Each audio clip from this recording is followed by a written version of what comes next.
Arab League foreign ministers have been holding an emergency meeting in Cairo. They're seeking to, quote, confront the Israeli aggression against the Palestinian people. Now, the League has also deemed the U.S. Embassy's move from Tel Aviv to Jerusalem as illegal. The ministers are proposing a new Arab League resolution that condemns the developments in Jerusalem and Gaza and calls for the recognition of East Jerusalem as the capital of Palestine and West Jerusalem, the capital of Israel. The resolution urges the U.S. to set out a clear plan for achieving just and comprehensive peace in the region. Well, let's get you more now on these developments. I'm joined live from Cairo by CGTN's Yasser Hakim.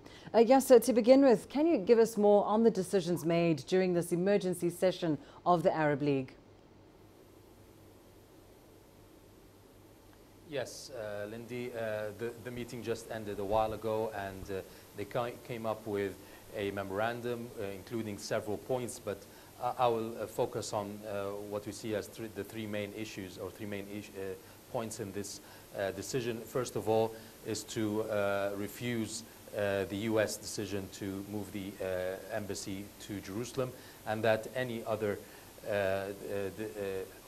any other decisions taken on that are not accepted, are not ratified by Arab countries, and that Jerusalem is not a capital of Israel. So this is number one.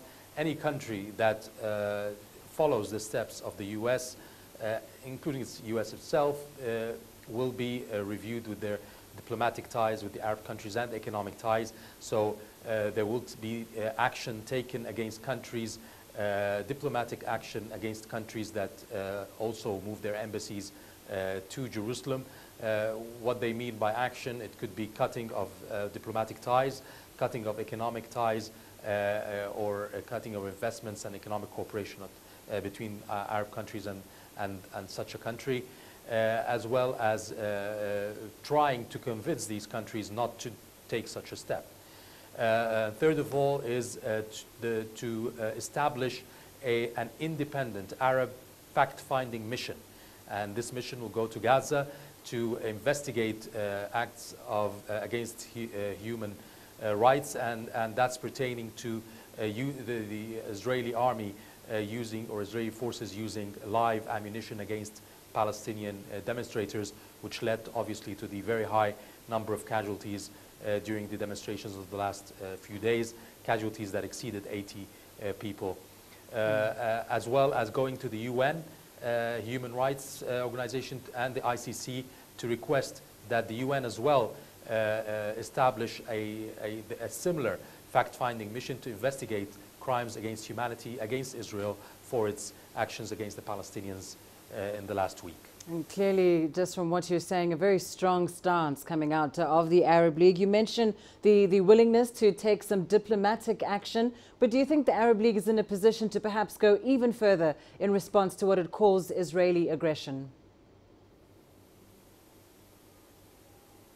What we can see is that obviously the problem with the Arab League is that it consists of 24 Arab countries, and each country has its own agenda, its own benefits and relations with many countries. So at the end, the problem is not in the decision, the problem is in adopting this decision and putting it into force by the Arab countries without harming the politics and economies of these countries. So how strong will these countries be able to take action against countries that open an embassy in Jerusalem?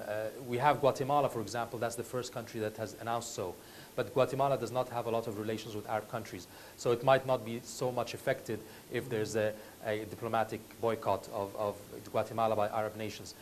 Other countries as well in Europe, will Arab countries be able to take such decisions and actions against European countries? So it's a very complicated issue. It remains to be seen whether this can be put in force on the ground and be effective on the ground as well.